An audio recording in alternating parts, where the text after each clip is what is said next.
I'm Damon Hatfield and this is IGN News. Rockstar has explained last week's delay of Grand Theft Auto V. The highly anticipated game was recently pushed from a spring release to September 17th.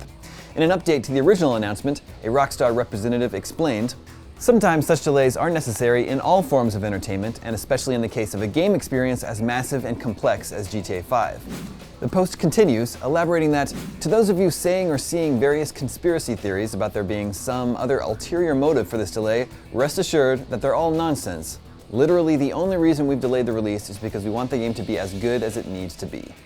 Finally, Rockstar explained that the official box art for Grand Theft Auto V, which was previously supposed to be unveiled in January, will be coming out a bit later as well.